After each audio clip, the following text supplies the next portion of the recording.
Hi hello' নমস্কাৰ guys মানে মোৰ অসমবাসী ৰাইজ মই কুমুদ শৰ্মা আৰু আপোনালোকে চাবলৈ আৰম্ভ কৰিছে KG ব্লগ।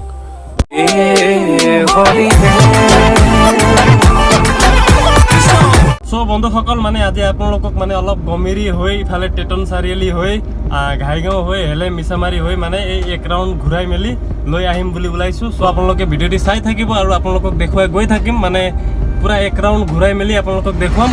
চ' ভিডিঅ'টি আপোনালোকে শেষলৈকে চাই থাকিব আৰু বন্ধুসকল যদিহে মোৰ চেনেলত আপোনালোক নতুন তেন্তে মোৰ চেনেলটো প্লিজ ছাবস্ক্ৰাইব কৰিবলৈ একেবাৰে নাপাহৰিব।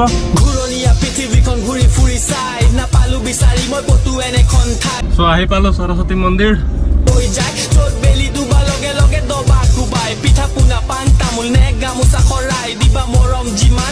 আৰু বন্ধুসকল এয়া হৈছে গমেৰিৰ সাপ্তাহিক বজাৰ। আৰু বন্ধুসকল পূজালৈ বেছি দিন নাই আৰু এইবাৰ গমেৰি চেণ্টাৰ পূজা কমিটিয়ে মানে গমেৰি হাইস্কুলৰ ফিল্ডত এইদৰে ডাঙৰকৈ পূজা অনুষ্ঠিত কৰিব, য'ত মানে নিমন্ত্ৰণ কৰিছে অসমৰ স্বনামধন্য কণ্ঠশিল্পী মহেন্দ্ৰ হাজৰিকা দেৱক। চ' মানে প্ৰগ্ৰেমটো ধামাকা হ'বলৈ গৈ আছে। আৰু এয়া হৈছে গমেৰি হাইস্কুল। আৰু মই এতিয়া আহি পালোঁ গমেৰিৰ কেন্দ্ৰবিন্দু গমেৰি চেণ্টাৰ।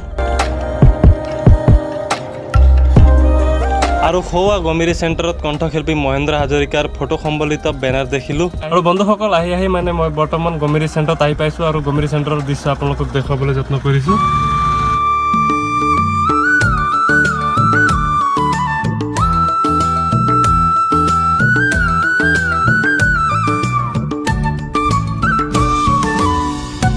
আৰু বন্ধুসকল গমেৰি চেণ্টাৰক টাটা বাই বাই কৰি মেলি মানে মই এতিয়া আগুৱাই গৈছোঁ ঘাইগাঁৱৰ অভিমুখে আৰু আপোনালোকক দেখুৱাই আছোঁ মানে ৰাস্তাত যি পাওঁ মানে সকলো দেখুৱাবলৈ যত্ন কৰিম।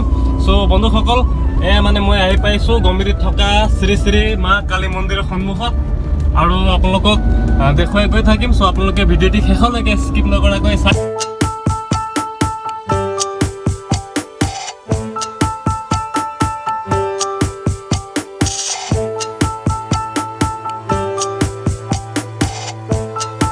আজি গাড়ীত মই অকলে আছোঁ আৰু বহুত দিন হৈছিলে মানে গাড়ীত এইদৰে মানে অকলে গাড়ী ড্ৰাইভ নকৰা। চ' মানে ভাবিলোঁ আজি অকলে মানে অলপ ঘূৰি লওঁ। চ' আপোনালোকক দেখুৱাবলৈ যত্ন কৰিম। মানে কি হয় মানুহ বেছিকৈ লৈ গ'লে মানে ভিডিঅ'টি মানে ভালকৈ বনাবলৈ নোৱাৰি, মানে অসুবিধাৰ সৃষ্টি হয় আৰু যিসকলক লৈ যাওঁ মানে তেওঁলোকেও মানে যথেষ্ট অসুবিধা পায়। সেয়েহে মানে অকলে হ'লে মানে ভিডিঅ'টি অলপ ভালকৈ বনাব পাৰি। সেয়ে মানে আজি অকলে ওলাইছোঁ, ভাল লাগিছে। চ' আপোনালোককো দেখাবলৈ যত্ন কৰি আছোঁ। চ' বন্ধুসকল আহি পালোঁ এয়া অনন্ত মন্দিৰৰ কাষত আৰু সেয়া অনন্ত মন্দিৰ। আৰু এয়া চাওক না গাই গৰু ৰাস্তাত মানে এইদৰে বান্ধি দি অশান্তিৰ সৃষ্টি কৰে। মানে একচুৱেলি মানে গাই গৰু এইদৰে ৰাস্তাত এৰাল দিব নালাগে মানে, কাৰণ মানে ৰাস্তাৰে মানে বহুত গাড়ী অহা যোৱা কৰে না, তো বহুতো অসুবিধাৰ সন্মুখীন হয়। বিভিন্ন ধৰণৰ ধৰক এক্সিডেণ্ট আদিবোৰ হৈ যায় এইদৰে ৰাস্তাত দীঘলকৈ এইদৰে মানে বান্ধি থ'লে বহুত অসুবিধা হয়। সেয়ে মানে ৰাইজে বুজি নাপায় আৰু কি কৰিব। আৰু এয়া চাওক দুই পিনে মানে কি সুন্দৰ পৰিৱেশ, ধাননি পথাৰৰ মাজেৰে মানে গৈছে ৰাস্তাটো। চ' মানে অলপ ভাল লাগিছে আৰু মনটো। আৰু বন্ধুসকল এয়া হৈছে হেলেমগুৰি চেণ্টাৰ আৰু মই বৰ্তমান হেলেমগুৰি চেণ্টাৰ আহি পাইছোঁ। আৰু ইয়াতে LP স্কুল আছে, হেলেমগুৰি প্ৰাথমিক বিদ্যালয়। আৰু চেণ্টাৰটো বৰ ডাঙৰ নহয় বাৰু, হ'লেও দেখুৱাইছোঁ। মানে আজি মোৰ ঘৰৰ পৰা গমেৰি চেণ্টাৰ হৈ টেটন চাৰিআলি হৈ ঘাইগাঁও হৈ মিছামাৰী হৈ হেলেম হৈ মানে পূৰা এক ৰাউণ্ড মাৰি আহিম বুলি ওলাইছোঁ। চ' চাই লওঁ কিমান পাৰোঁ। বৰষুণ দিব যেন লাগিছে, বতৰটো মানে যথেষ্ট ডাৱৰীয়া হৈ গৈছে। চাওক না কেমেৰাত আপোনালোকে ধৰিব পাৰিছেনে নাই মই নাজানো, কিন্তু বতৰটো মানে যথেষ্ট ডাৱৰীয়া হৈ গৈছে। আৰু বন্ধুসকল হেলেমগুৰি পাৰ হৈ মানে অলপ আগত অহাৰ পিছত টেটন চাৰিআলি আৰু হেলেমগুৰিৰ মাজত মানে এয়া শ্বহীদ জীৱন লাহনৰ প্ৰতিমূৰ্তি এইদৰে মানে ইয়াত থোৱা আছে। মানে বন্ধুসকল কি হয় মানে গাঁৱৰ পৰিৱেশ এইদৰে দেখাবলৈ মানে কিবা এটা ভাল লাগে। মানে সকলো বস্তু আপোনালোকৰ আগত এইদৰে দেখাবলৈ পালে মানে মনটো কিবা ভাল লাগে। সেয়ে মানে মই প্ৰায় চেষ্টা কৰি থাকোঁ বাহিৰত গৈ ভিডিঅ' বনোৱাতকৈ মানে গাঁৱৰ ওচৰে পাজৰে থকা বস্তুবিলাকে মানে দেখাবলৈ যত্ন কৰোঁ মই প্ৰায়। আৰু বন্ধুসকল আহি মানে ইয়াত অকণমান সময় ৰখি লৈছোঁ আৰু এয়া মোৰ সন্মুখত আপোনালোকে দেখিবলৈ পাইছে এয়া হৈছে টেটন চাৰিআলি আৰু এই টেটন চাৰিআলিত মানে এই চাৰিআলিতে এটা মন্দিৰ আছে এয়া চাওক কি সুন্দৰকৈ সজাই তোলা আছে আৰু আগলৈ গৈ আপোনালোকক দেখাবলৈ যত্ন কৰিম আৰু বন্ধুসকল মানে ইয়াৰ পৰা মই লেফ্ট ল'ম মানে চ' ইয়াৰ পৰা অলপ ঘূৰিব লাগে মানে চিধাকৈ গ'লে বৰঙাবাৰী পায় চ' মানে ইফালৰ পৰা মই বৰঙাবাৰী নাযাওঁ ঘাইগাঁও যাওঁ যিহেতু সেইকাৰণে মানে ইফালে অলপ ঘূৰিলোঁ আৰু এই টেটন চাৰিআলিৰ পৰা যোনটো চিধাকৈ যোৱা ৰাস্তা এই ৰাস্তা দি মানে বৰঙাবাৰী পায় বৰঙাবাৰী বুলি ক'লেতো আপোনালোক সকলোৱে জানে 42ৰ ভাৰত ত্যাগ আন্দোলনত দেশ মাতৃৰ হকে প্ৰাণ আহুতি দিয়া শ্বহীদ কনকলতা বৰুৱাৰ মানে জন্মস্থান আৰু বৰঙাবাৰী চেণ্টাৰতে মানে শ্বহীদ কনকলতা বৰুৱাৰ প্ৰতিমূৰ্তিও স্থাপন কৰা আছে চ' যিসকলে ইফালে আহিছে গহপুৰ পিনে সেইসকলে নিশ্চয়কৈ গম পাইছে আৰু এই কুকুৰটো চাওক না ৰাস্তাত কিদৰে ৰখি আছে আৰু বন্ধুসকল মানে টেটন চাৰিআলিৰ পৰা ঘাইগাঁও চেণ্টাৰলৈ বেছি দূৰ নহয় 1 কিলোমিটাৰ হয় মাত্ৰ সেই মানে ঘাইগাঁও চেণ্টাৰ মই আহি পালোঁ এই কেমেৰাৰ সন্মুখত দেখি থকা এইখনেই হৈছে ঘাইগাঁও চেণ্টাৰ আৰু ইয়াত মানে অকণমান সময় ৰখি লওঁ আৰু ৰখাৰ পিছত আকৌ আমাৰ যাত্ৰাটো আৰম্ভ কৰিম আৰু বন্ধুসকল ঘাইগাঁৱত মানে কাম চাম কৰি হৈ গ'ল এতিয়া মানে আকৌ আমাৰ যাত্ৰাটো আৰম্ভ কৰিম চ' মানে অলপ আগত আপোনালোকক কৈছিলোঁ যে বতৰটো ডাৱৰী হৈ আছে এতিয়া বৰষুণ মানে দিছে আৰু বৰষুণ দিছে মানে বৰষুণ দি মেলি ৰখি গ'ল চ' এতিয়া আমি যাত্ৰাটো আৰম্ভ কৰিম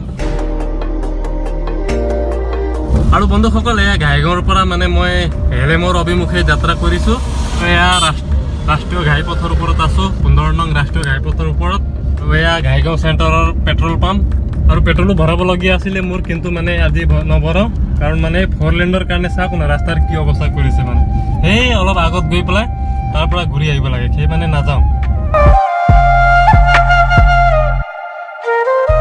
এয়া হৈছে সিদিনে অসমৰ মুখ্যমন্ত্ৰী ডক্টৰ হিমন্ত বিশ্ব শৰ্মাই উন্মোচন কৰা ঘাইগাঁৱৰ ষ্টেডিয়াম চাওক কি সুন্দৰকৈ বনাই তোলা আছে মানে আজি ভিতৰতো গৈ আপোনালোকক নেদেখাওঁ পিছত আকৌ কোনোবা এদিন আহি মানে আপোনালোকক ভালকৈ দেখুৱাম ষ্টেডিয়ামত মানে ভিতৰত সোমাই চ' আজি মানে নোসোমাওঁ চ' বলক হেলেমৰ অভিমুখে আৰু বন্ধুসকল এই ঠাইৰ পৰা আৰম্ভ হৈ যায় হেলেম চাহ বাগিচা চাওক হেলেম চাহ বাগিচা মানে ইয়াৰ পৰা আৰম্ভ হৈ যায় আৰু বাগিচাটো মানে বহুত ডাঙৰ এয়া হেলেম চাহ বাগিচা চ' আপোনালোকক দেখুৱাই আছোঁ আৰু বন্ধুসকল এয়া চাওক ৰাস্তাৰ পৰা মানে এই হেলেম চাহ বাগিচা মানে কি সুন্দৰ দেখা পায় চাওক বন্ধুসকল এই হেলেম চেণ্টাৰটো মানে মই আগৰ ভিডিঅ' কেইটাতো আপোনালোকক দেখুৱাইছিলোঁ কিন্তু মানে আমাৰ ঘৰৰ পৰা মানে ভিতৰৰ পৰা সোমাই আহি দেখাইছিলোঁ আজি মানে ৰাষ্ট্ৰীয় ঘাইপথেৰে গৈ মানে আপোনালোকক দেখুৱাম মানে আগফালৰ পৰা দেখাবলৈ যত্ন কৰিম হেলেম চেণ্টাৰটো বন্ধুসকল এয়া হৈছে হেলেম চেণ্টাৰৰ ৰাজ্যিক পশু চিকিৎসালয় আৰু বন্ধুসকল এয়া হৈছে হেলেম চেণ্টাৰতে থকা মানে সৈন্য বাহিনীৰ কেম্প এয়া চাওক সৈন্য বাহিনীৰ কেম্প বন্ধুসকল এয়া হৈছে চক্ৰ বিষয়াৰ কাৰ্যালয় হেলেম ৰাজহ চক্ৰ এয়া চাওক বন্ধুসকল ফাইনেলি আহি পালোঁ হেলেম চেণ্টাৰ এয়া চাওক হেলেম চেণ্টাৰৰ দৃশ্য আৰু ইফালৰ পৰা গ'লে মানে হেলেম চাহ বাগিচা পায় মই আগৰ ভিডিঅ'টো আপোনালোকক দেখুৱাইছিলোঁ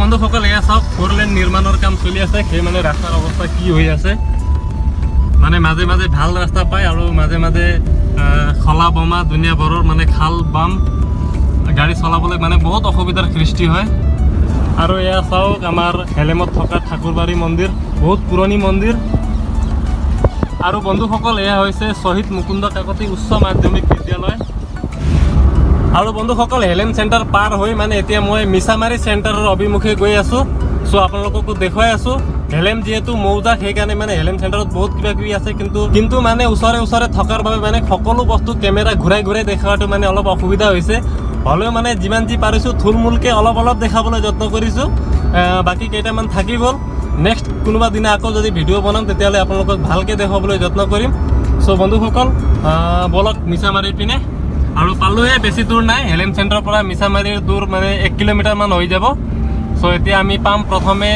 মিছামাৰীত থকা হেলেম পুলিচ ষ্টেচন যদিও হেলেম পুলিচ ষ্টেচন কিন্তু মানে মিছামাৰী চেণ্টাৰত আছে এয়া হৈছে হেলেম পুলিচ ষ্টেচন এয়া চাওক হেলেম পুলিচ ষ্টেচনৰ দৃশ্য আৰু একেবাৰে মিছামাৰী চেণ্টাৰৰ গাতে আছে হেলেম পুলিচ ষ্টেচন। আৰু বন্ধুসকল ইয়াৰ পৰা মই আকৌ লেফ্ট ছাইড ল'ম।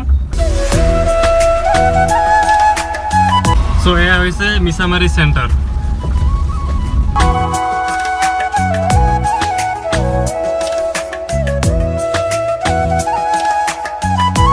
আৰু বন্ধুসকল এয়া হৈছে আমাৰ মিছামাৰীত থকা আনন্দ চন্দ্ৰ আগৰৱালা কনিষ্ঠ মহাবিদ্যালয়। আৰু এয়া ওচৰতে দেখি থকা এই কলেজৰ ফিল্ডখন। আৰু এই ফিল্ডখনতে মানে সৌ সিদিনা মানে ইয়াত ফুটবল কম্পিটিশ্যন হৈছিলে, ফুটবল টুৰ্ণামেণ্ট হৈছিলে। চ' আপোনালোকক দেখুৱাইছিলোঁ এই ফিল্ডত আহি পেলাই। চ' এয়া হৈছে গেটখন, আনন্দ চন্দ্ৰ আগৰৱালা কনিষ্ঠ মহাবিদ্যালয়ৰ গেট। আৰু বন্ধুসকল এয়া হৈছে অসম শক্তি বিতৰণ কোম্পানী লিমিটেডৰ মানে এটা ডিষ্ট্ৰিবিউটাৰ। আৰু ইয়াৰ পৰা মানে আমাৰ হেলেম মৌজাৰ মানে কাৰেণ্টটো ছাপ্লাই হয়। এয়া চাওক। চ' বন্ধুসকল মিছামাৰীৰ পৰা প্ৰায় 100 মিটাৰমান ভিতৰত সোমাই আহি মানে এই যোনটো পাৱাৰ ডিষ্ট্ৰিবিউটাৰৰ কাষতে মানে ইয়াত অকণমান সময় ৰখি লৈছোঁ। চ' বন্ধুসকল মিছামাৰীৰ পৰা সোমাই আহিয়ে মানে এয়া মই আকৌ লেফ্ট ল'লোঁ। আৰু বন্ধুসকল এয়া মানে গমিৰি যোৱা ৰাস্তা।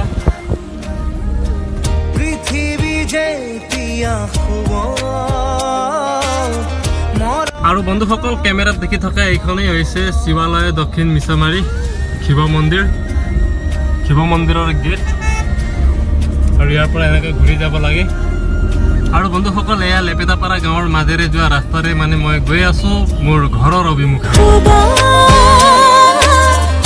আৰু বন্ধুসকল এয়া হৈছে মিছামাৰী আৰু গমিৰি গাঁও পঞ্চায়তৰ মাজত থকা মানে বৰ্ডাৰ তিনিআলি। আৰু ইয়াৰ পৰা মানে গমিৰি পঞ্চায়ত আৰম্ভ হয়। চ' বন্ধুসকল এয়া আছিল আজিৰ ভিডিঅ'টি। আজি মানে আপোনালোকক পূৰা গমিৰিৰ পৰা ঘাইগাঁও মিছামাৰী হেলেম হৈ মানে পূৰা 360 ডিগ্ৰী ঘূৰাই মেলি আপোনালোকক দেখুৱাবলৈ যত্ন কৰিলোঁ আমাৰ ঠাইখন।